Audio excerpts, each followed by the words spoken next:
آج کی تمہارا حفیظ نہیں، تمہارا نگران کار نہیں. اعلان کیا حکم دے رہے ہیں آپ کہ میرا رب بہت رحیم ہے، بہت ودود ہے. تم ذرا یہ تم مت سمجھو، یعنی بندوں پر اللہ رحمت کرتے ہیں، بندوں پہ اللہ محبت ہے، جس کو بچانا چاہتے ہیں بچا لیتے ہیں. بچانا اللہ کو آسان ہے.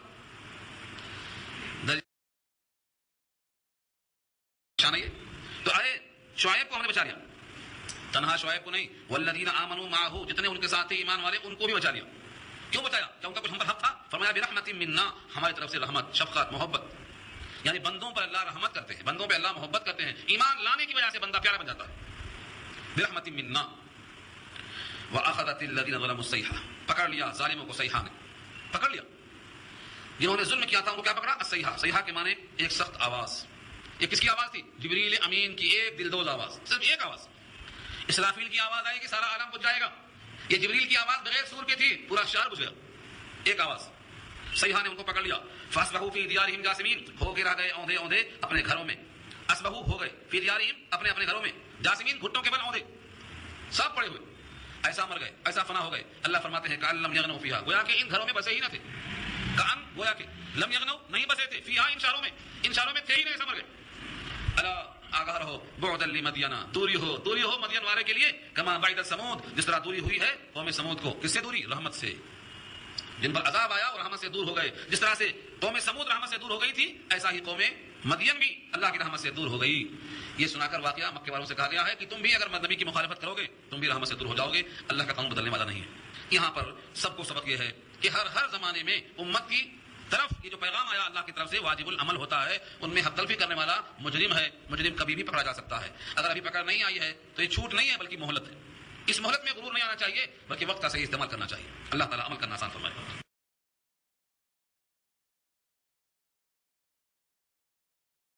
کی ہوئی آیتیں سورہ ہود 12واں پارہ 8ویں رکوع سے شروع ہو رہی ہیں، یعنی آیت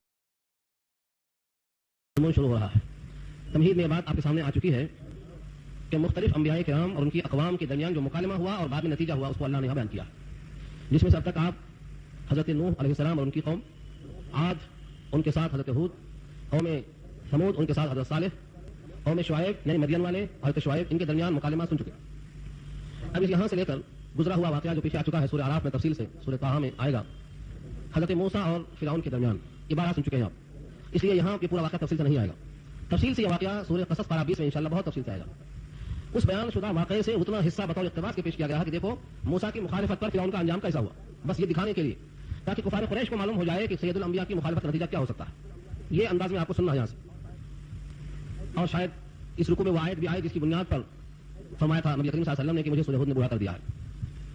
سورہ ہود نے بوڑھا کر دیا ہے. پوچھا گیا اس میں جو کئی اقوام کے تذکرے کے بعد ان قوموں پر عذاب آنے کا ذکر ہے، اس سے ایسا ہوا؟ تو فرمایا نہیں، اس میں جو حکم ہے فاستقم کما امرت ومن تاب معك ولا تطغوا، جیسا حکم ہے ویسا ہی درست رہو، ذرہ برابر کجی اور تہاپن نہ آنے پائے. اللہ کے نزدیک سیدھا پن کیا مطلوب ہے؟ اس سے سرے منہ جھکنا یہ اللہ کو پسند نہیں ہے. بھلا کون ہے جو اللہ کی مرضی کے مطابق ذرہ برابر بھی دائیں بائیں نہ جھکے اور مطلوبہ میں یہاں پر سیدھا رہے؟ اس فکر کی وجہ سے بڑھاپا آیا. یہ سورہ ہود کی آیت اسی رکوع میں آنے والی ہے. حضرت موسیٰ علیہ السلام کو اللہ تعالیٰ نے کئی خوبیوں سے نوازا تھا، اس میں سے ایک بہادری اور جرأت بھی ہے. باوجود ہے کہ فرعون کی طرف سے آپ کے خلاف قتل کا مقدمہ درج ہے، لیکن پھر بھی اللہ تعالیٰ نے حضرت موسیٰ کو حکم دیا کہ تم فرعون کے پاس جاؤ. انہوں نے بہت عذر کیا کہ ان کا میرے خلاف ایک مقدمہ بھی ہے، وَلَهُمْ عَلَيَّ ذَنْبٌ فَأَخَافُ أَن يَقْتُلُونِ، مجھے وہ قتل بھی کر سکتے ہیں اس کے بدلے میں، لیکن اللہ نے کہا تم جاؤ، میں تم کو دیکھ رہا ہوں، تمہاری باتوں کو سن رہا ہوں. لَا تَخَفْ إِنَّنِي مَعَكُمْ أَسْمَعُ وَأَرَىٰ. یہ سورہ طٰہٰ میں انشاءاللہ بحث آئے گی اور سورہ قصص تفصیل سے آئے گی. یہ پوری باتوں کی امید یہاں آپ نہیں رکھنا، یہ سوال جواب کیوں نہیں آیا، کہاں چلا گیا، یہ سب مکالمے محاورے سے وہیں آئیں گے. یہاں یہ ہے کہ اللہ تعالیٰ نے حضرت موسیٰ کو دلائل دے کر بھیجا. دیکھیے الفاظ، وَلَقَدْ أَرْسَلْنَا مُوسَىٰ بِآيَاتِنَا وَسُلْطَانٍ مُبِينٍ، اور البتہ تحقیق ہم نے بھیجا موسیٰ کو ہماری آیتوں کے ذریعے یا ہماری آیتوں کے ساتھ. جب لفظ آیت سامنے ہمارے آتی ہے تو ہم سمجھتے ہیں کہ قرآن کریم کی آیت ہی مراد ہو سکتی ہے. ایسا نہیں ہے. آیت کو آیت اس لیے کہتے ہیں کہ یہ روشن دلیل ہے اللہ کے الوہیت پر. قرآن کریم کی ہر آیت روشن دلیل ہے، نشانی ہے. تو جتنی نشانیاں اللہ کی طرف سے انبیاء کو دی گئیں ان تمام کو آیت ہی کہا جاتا ہے. دیکھیے جب معراج پر تشریف لے گئے وہاں کیا اللہ نے من آیات ربہ الکبریٰ کیا دکھایا؟ اپنے رب کی بڑی بڑی نشانیاں دکھایا. وہاں کوئی بھی آیت قرآن پاک کی نہیں تھی. من آیات ربہ الکبریٰ نشانیاں اللہ کی دکھائی، بڑی بڑی نعرے دکھائیں، اور عرش پہ جو کچھ بھی دیکھا وہ ان آیتوں کے علاوہ ہی تھا، لیکن اللہ نے اسے آیت کہا. تو آیت کہتے ہیں نشانی کو، سب دکھایا. یہاں سے مراد کون سی آیت ہے اور کون سی نشانی ہے؟ سورہ اعراف میں وہ آیت آ چکی ہے تفصیل کے ساتھ جو 9ویں پارے کے اندر مذکور ہے. وہ 9 نشانیاں جنہیں قرآن میں نقل کرایا ہے. فارسلنا علیہم الطوفان والجراد والقمل والضفادع والدم آیات مفصلات. یہ 5 ہو گئے. اور ان 5 کے علاوہ یہ بیضا اور عصای موسوی یہ 9 علامتیں ہیں. یہ 7 اور 2 9 نشانیاں دے کر بھیجا اللہ نے. تو 5 کا ذکر اس میں ہے اور 2 آیتوں کا ذکر سورہ طٰہٰ میں ہے. ان میں تھوڑا تفصیل بھی ہے. پہلے ان سے کہا گیا کہ اللہ کا حکم تسلیم کر لو. انہوں نے کہا کہ ہماری یہ مراد پوری کی جائے, ہم اللہ سے درخواست کریں گے آپ کے توسط سے یہ ہمارا حکم پورا ہو. چنانچہ وہ حکم کرتے رہے اور اللہ اپنے نبی کی دعا سنتے رہے اور ان کے مطابق جو طلب کرتے رہے. مثلا من اور سلوا کا نزول, بارش نہیں تھی, پانی کی قلت تھی تو پتھر سے پانی اور چشمے جاری ہو گئے. دھوپ کی شکایت ہوئی تو بادل آ گئے. اور جب جب جو خواہش کرتے گئے ان کو ملتی گئی. تو یہ 5 نشانیاں یہاں پر ہیں اور من اور سلوا وہاں پر ہے اور یہ بیضا اور موسیٰ کی لاٹھی, یہ سب ملا کر 9 نشانیاں. ان 9 کو اللہ نے دے کر کے بھیجا. لیکن در حقیقت ایک ہی ٹائم میں 9 کا اظہار نہیں ہوا, بلکہ جب جب تقاضے ہوتے گئے الگ الگ. فارسلنا علیہم الطوفان, پہلے طوفان آیا. والجراد ٹڈیاں آئیں. والقمل, قمل کے معنی جواں, جو کا عذاب. والضفادع میدک کا عذاب. والدم خون کا عذاب. یہ ایک ہی وقت نہیں آیا, مختلف الگ واحد میں. ان نشانیوں کے باوجود پوری قوم کی ہر دھرمی کی وہ باز نہیں آئے. ان تمام چیزوں کو آپ سورہ اعراف میں تفصیل سے سن چکے ہیں اور یہ بات وہاں محفوظ ہو چکی ہے. وہ سلطان مبین, سلطان سے مراد کیا ہے؟ لاٹھی. سلطان کہتے ہیں لاٹھی کو نہیں, سلطان تو بادشاہ کو بولتے ہیں. بادشاہ کو سلطان کہنے کی وجہ کیا ہے؟ اس کے پاس طاقت ہوتی ہے. تو سلطان کو بادشاہ کہنے کی وجہ یہ ہے کہ وہ سب پر اپنی طاقت کے بلبوتے پر حاوی ہوتا ہے. کوئی مجال نہیں لگتا ہے کہ آپ کے سامنے گفتگو کر سکے. تو سلطان بول کر ایسا معجزہ مراد دیا ہے جو سب پر حاوی ہے, اور وہ لاٹھی. 4 کتابیں عرش سے اتری, 5واں اترا ڈنڈا. سورہ حدید میں اللہ نے کہا ہے وانزلنا الحدید فیہ بأس شدید. لوہے میں بڑی سختی ہے. جو قوم بات نہیں مانتی وہ ڈنڈا مانتی ہے, اور جن کو ڈنڈے سے منوانا آتا ہے ان کی بات مانی جاتی ہے. آج دیکھ سارے عالم میں جس کی لاٹھی اس کی وجہ سے کوئی قانون نہیں ہے. سارے عالم میں سارے اقوام میں دیکھ لیجیے, سب کی رائے ایک طرف ہوتی ہے, لیکن جس کی لاٹھی تگڑی ہے مار سکتا ہے وہ اس کی بات الگ ہے. الٹا میں نہیں مانتا, سب کی رائے کے خلاف لاٹھی چلاتا ہو. تو یہ قانون آج ہے, جب بھی یہی تھا. تو اللہ تعالیٰ نے حضرت موسیٰ کی لاٹھی کو سلطان کہا. سلطانی مبین کھلا ہوا بادشاہ, لاٹھی ڈال دیا, ازداد بن گیا. جتنے دربار میں بھگدڑ مچ گئی, یہاں تک کہ فرعون بھگا اٹھ کے. فرعون بھی اپنے مسند پر نہیں بیٹھ سکا. لاٹھی ڈالنے کے بعد ہوا شروع ہو گیا, اس کا چہرہ فک ہو گیا. جب جب وہ لاٹھی پکڑ لیتے لاٹھی بن جاتی, اور جب جب چھوڑ دیتے سانپ بن جاتی. اور ایک کو نہیں, جتنے سانپ میدان میں ہیں سب کو نکل جاتی. اور اس کی خوفناک ہیبت کو دیکھ کر تیزی, قرآن نے خود کہا ہے کانہا تسعیٰ, وہ دوڑتا ہے. یخیل الیہ من سحرہم انہا تسعیٰ, لگتا تھا دوڑ رہا ہے. کانہا جان, جان کہتے ہیں سفید قسم کے خاص جن کے ساتھ, ایسا پلٹتا ہے تیزی کے ساتھ. تو یہ ہیبت تھی, اسی واسطے اس کو اللہ نے تمام معجزات سے الگ کر کے وہ سلطانی مبین کہا, ایک قول کے مطابق روایت سے. تو حضرت موسیٰ کو اللہ نے نشانیاں دے کر بھیجی, روشن دلیلیں دے کر بھیجی, اور سلطانی مبین کھلا ہوا بہترین طاقتور لاٹھی دے کر بھیجا. کہاں بھیجا؟ الی فرعون و ملئہ, فرعون کی طرف, و ملئہ اور اس کے سرداروں کی طرف. ملعون کے معنی سردار, اصل میں ملعون کے معنی محفل کے آتے ہیں. ملأ یملؤ کے معنی بھرنا. جب وہاں کی لفٹ بھر جاتی ہے تو کہتے ہیں ملیان, اب جگہ نہیں ہے مطلب فل. تو ملیان یا ملیون یا ملا, جس کے معنی بھر جانے کے آتے ہیں. یہاں پر ملعون سے مراد سردار کیوں کہا کہ ان کے وجود سے تختے فرعون بھر جاتا, اس وقت ان کو سردار کہا گیا. تو الی فرعون و ملئہ, جس کو بولتے ہیں حاشیہ نشین, دائیں بائیں بیٹھنے والے, جن کا حاشیہ جتنا تگڑا ہوتا ہے اتنا ہی بڑے بادشاہ ہوتے ہیں. فتبعوا امر فرعون, فتبعوا میں جو فا ہے, فا تعقیب ہے, بتاتی ہے حضرت موسیٰ نے تمام باتیں کہی, دلائل پیش کر دیے. یہ بیضا اور موسیٰ نے لاٹھی کا مظاہرہ بھی کر دیا, لیکن قوم نے فتبعوا امر فرعون, فرعون کے حکم کو انہوں نے قبول کیا, فرعون ہی کی بات مانتے رہے. حالانکہ فرعون نے پوری قوم کو بیوقوف بنایا, پوری قوم کی آنکھ میں دھول ہوگا, جس کو اللہ نے خود کہا سورہ زخرف میں 25 میں بات آئے گی, فاستخف قومه فاطاعوه, پوری قوم کو بیوقوف بنا دیا, ان کی عقلوں کو کھا لیا. پھر جب ان کو بیوقوف بنایا, ان کی عقل کو ہلکا کر دیا, تو پوری قوم نے ان کی اتباع کر لیا. یہاں بھی وہی اتباع کا لفظ ہے, فتبعوا امر فرعون, فرعون کے حکم کی اتباع کیا انہوں نے. آگے فرماتے ہیں کہ حالانکہ فرعون کا راستہ, فرعون کا حکم, فرعون کا طریقہ, فرعون کی روش, فرعون کی چال صحیح نہیں تھی. وما امر فرعون برشید, حالانکہ نہیں تھا فرعون کا معاملہ درست. رشید کے معنی آتے ہیں رشد, ہدایت پر چلنے والا, نہیں تھا. وما امر فرعون, اور نہیں تھا فرعون کی رائے, فرعون کا معاملہ برشید, رشد کے مطابق, گمراہ تھا. کہاں جائے گا اور کہاں لے کے جائے گا؟ فَيَقْدُمُ قَوْمَهُ يَوْمَ الْقِيَامَةِ, آگے آگے ہوگا اپنی قوم سے, یا اپنی قوم کو لے کر آئے گا یوم القیامہ, قیامت کے دن. فَأَوْرَدَهُمُ النَّارِ, تو ان کو لا کر ڈالے گا آگ میں, یعنی سبب بنے گا ان کو آگ میں ڈالنے کے لیے. فَأَوْرَدَهُمُ النَّارِ, فا تاکید کے لیے ہے تو, اوردا یوردا کے معنی آتے ہیں اتارنا, اسے سے موت کہتے ہیں پنگھٹ کو, جہاں پانی پینے کو اترتے ہیں لوگ. فَأَوْرَدَهُمُ النَّارِ, تو ان کو لا کر اتارے گا کہاں؟ دوزخ میں. اللہ فرماتے ہیں وَبِئْسَ الْوِرْدُ الْمَوْرُودُ, اور بہت برا ہے اترنے کی جگہ کے اعتبار سے. الورد اترنے والا, المورود اترنے کی جگہ. یہ اترنے والے جس جگہ اترنا ہے, یہ دونوں بری جگہ ہے. اترنے والے بھی برے, اترنے والا بھی برا, اترنے کی جگہ بھی بری, تینوں مقام. وَبِئْسَ الْوِرْدُ الْمَوْرُودُ, یہ تو آخرت میں ہوا, اس کو لوگ ادھار کہتے ہیں. ہمارے پاس لوگ کہتے ہیں آخرت کی سزا تو ادھار ہے, نقد بھی ہونا چاہیے, نو نقد نہ تیرا ادھار. اللہ نے کہا یہ تو آخرت میں ہے, مگر دنیا میں کیا کیا ہمیں؟ وَأُتْبِعُوا فِي هَٰذِهِ لَعْنَةٌ, اور پیچھے پیچھے لگا دی گئی اس دنیا میں لعنت. وَيَوْمَ الْقِيَامَةِ, اور قیامت کے دن بھی. لعنت رحمت کی ضد ہے, رحمت اللہ کا قرب ہے اور لعنت اللہ سے دوری. اتبعوا لگا دی گئی پیچھے پیچھے, یعنی جہاں جہاں فرعون اور فرعونی ہوں گے یا قبطی ہوں گے ان کے پیچھے لعنت لگا دی گئی. وَأُتْبِعُوا فِي هَٰذِهِ لَعْنَةٌ, پھٹکار, اردو میں پھٹکار ترجمہ ہوتا ہے لعنت کا. پھٹکار سے مراد ان پر اللہ کا عتاب, اللہ کا غضب, اللہ کا غصہ, اللہ کی نگاہ میں ناپسندیدہ, مردود, یہ دنیا ہی میں لگا دیا اللہ نے. ویوم القیامہ, اور خاص طور سے قیامت کے دن. بئس الرفد المرفود, اللہ نے وزن کو کیسا رکھا ہے, ورد المورود اور رفد المرفود دونوں دیکھ لیا. رفت اور مرفوت یہ دونوں لفظ بغور طرف ہے. قرآن کریم کے ہر لفظ کو جب تک اس کی جڑ سے نہ آپ آئے صحیح طرف ذہن نہیں جاتا. فرمایا بیس الرفت المرفوت, بہت برا ہے رفت اور انعام. رفت کے معنی انعام اور مرفوت کے معنی انعام دینے کی جگہ یا انعام دینے کا وقت. مرفوت اس میں ظرف بن سکتا ہے, اس میں مکان بھی بن سکتا ہے. تو قیامت کے دن بھی برا انعام ہے جو ان کو دیا گیا. تو پیسا کا تعلق دونوں سے ہے. پیسا برا ہے, الرفت انعام, المرفوت انعام دینے کی جگہ اور زمانہ اور وقت دونوں برا. انعام میں کیا ملا؟ جہنم. دنیا میں لعنت اور قیامت میں جہنم. یہ انعام بھی برا اور جس موقع پر دیا گیا وہ جگہ بھی بری, زمانہ بھی برا. یہ تمام خبروں کو بیان کرنے کے بعد کفار قریش کو مخاطب کرتے ہوئے اگلی آیتیں نبی صلی اللہ علیہ وسلم کی زبان سے پیش کی گئیں. ذالک من انباء القرى, یہ بستی والوں کی خبر ہے.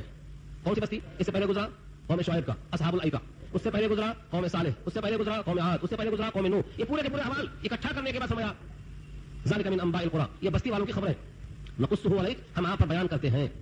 ان کی دو حالت ہے, منہا قائم و حسید, ان میں سے بعض بستیاں ابھی قائم ہیں یعنی کھنڈرات کے اعتبار سے ویرانہ پڑا ہوا ہے, گرے پڑے کھڑا سامنے موجود ہے. وہ منہا قائم کا ترجمہ یہ ہے اس میں سے بعض ابھی کھڑی ہے کسی شکل میں, ویرانے کی شکل میں. وہ حسید, اور ان میں سے بعض ایسی ہیں جو حسید ہے. حسید کے معنی جب کھیتی کٹ جاتی ہے کھیت میں, کٹنے کے بعد اس کو جوت دیتے ہیں اور جوتنے کے بعد پہلے وہاں پر سبزہ اگا تھا اس کی کوئی علامت نظر نہیں آتی, اس کو حسید کہتے ہیں. یعنی ان بستیوں کو ایسا تباہ و برباد کر دیا کہ نہ بستی ہے نہ بستی والے ہیں, نہ اس کی علامت ہے, پتہ نہیں چلتا کہ یہاں تھا بھی کوئی. جیسے بحر لوط ہے, بحر میت ہے, سمندر باقی بچائے. سمندر کبھی یہاں پر شار تھا, یہاں کبھی لوگ تھے, کوئی مکان تھا, کوئی وجود اس کا باقی نہیں رکھا اللہ نے. تو دو قسم کی تباہی آئی, منہا قائم و حسید منہا, یوں ہے مطلب کسی کو تباہ کر کے اتنا تباہ کیا کہ صرف کھنڈرات باقی ہیں, اور کسی کہا ایسا ہوا کہ حسید کھیتی کی طرح ہو گئے, اس کا وجود نشانی ختم کر دیا اللہ نے. یہ کہہ کر مکے والوں سے خطاب ہے کہ تم نبی کی بغاوت کب تک کرتے رہو گے, تمہارا بھی انجام ان دو میں سے ایک ہو سکتا ہے. اب ان تمام باتوں کو سن کر کوئی یہ کہے کہ بستی والوں کو مار دینا, جلا دینا, ختم کر دینا یہ بہت بڑا ظلم ہے, ایسا بظاہر لگتا ہے. انسانوں کی پوری بستیاں ختم کر دینا یہ تو بڑی شدت ہے. اللہ فرماتے ہیں اس امر میں تم یہ مت سوچنا کہ ہم نے تم پر ظلم کیا ہے, کوئی ظلم ہم نے نہیں کیا ہے.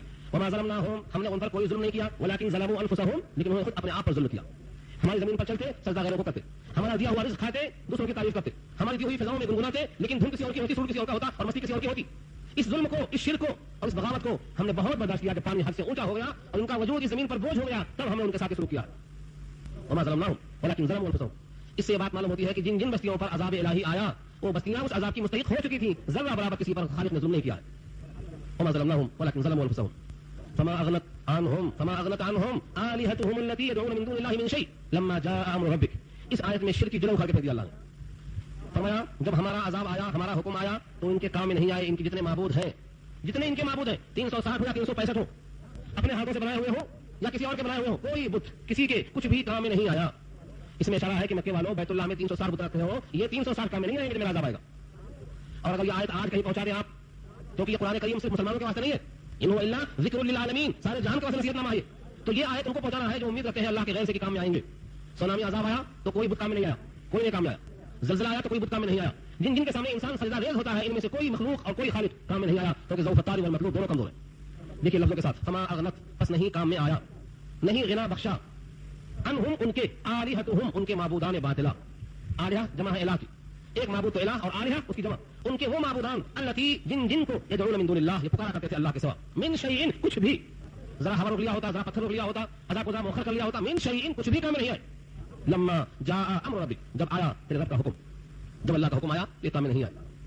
وما زادوہم غیر تتبیب, اور نہیں زیادہ کیا ان کو ان بتوں نے غیر تتبیب, سوائے ہلاکت کے, سوائے نقصان کے. یعنی ان بتوں نے عذاب کو روکنے کے بجائے اپنے وجود سے مزید نقصان پہنچایا. یعنی پہلے سزا ان کو ملتی تھی کس بات کی؟ توحید کے قبول نہ کرنے کی, اسلام سے بغاوت کی, خداوند قدوس کے احکامات کے نہ ماننے کی. اب ایک سزا کا اضافہ ہوا, وہ ہے ان بتوں کی بت پرستی, پرستش. ایک جرم میں اضافہ ہوا, ان کے پرستش کرنے کا جرم اور لاگو ہوا. تو معلوم کیا ہوا, سوائے نقصان کے اور خسارے کے ان سے اور کیا فائدہ ہو سکتا ہے. وما زادوہم غیر تتبیب, تتبیب ہلاکت, تبت یدا پڑھا, وہی تبا یہاں تتبیب بنا ہے. یعنی جو ہلاکت ہو سکتی تھی ان بتوں کے پرستش کرنے والوں کو, ان بتوں سے اس میں اضافہ ہی ہوا, ایک جرم اور لگا, ایک فرد جرم اور. پہلے 9 مقدمے تھے, اب 10 مقدمے سر پہ سار. پہلے صرف توحید کے انکار پر مقدمہ تھا, قرآن کریم کی آیتوں کے نہ ماننے کا مقدمہ تھا, پیغمبر کی باتوں کا انکار کا مقدمہ تھا. اب ان بتوں کی پرستش کا مقدمہ بھی سر پہ لاگو ہے, اس لیے عذاب میں صرف اضافہ ہو سکتا ہے, ان سے فائدہ کیا ہو سکتا ہے. وكذلك اخذ ربك اذا اخذ القرى وهي ظالمه ان اخذه عليم شديد. اس آیت میں فرمایا ایسے ہی آپ کے رب کی پکڑ ہے, جیسے پیچھے دیکھ چکے ہیں آپ. قوم شعیب کو اللہ نے اصحاب الذلہ, صاحبان کا عذاب دیا, بلکہ تینوں عذاب جمع ہے, دلدوز آواز بھی آئی, اوپر کی چھاؤں بھی آئی, اور پتھروں کی بارش بھی ہوئی. جس طرح سے ان تمام قوموں کو اللہ نے پکڑا, جب بھی کبھی اللہ کی پکڑ کسی بستی کو آئے گی تو ایسی ہی آئے گی کہ کوئی کچھ کر سکنے کا موقع نہیں ہوگا. وكذلك اخذ, اور ایسے ہی ہے پکڑ آپ کے رب کی, اذا اخذ القرى, جب پکڑتا ہے بستی والوں کو, وہی ظالمہ, حالانکہ وہ بستی ظالم ہے. یہ بستی ظالم کا مطلب بستی والے ظالم ہے, بستی ظالم نہیں ہوتی. قرآن کی طرح میں جب کہا جاتا ہے بستی ظالم ہے تو مراد بستی والے ظالم ہے. قلت الظالمی اہلھا مراد,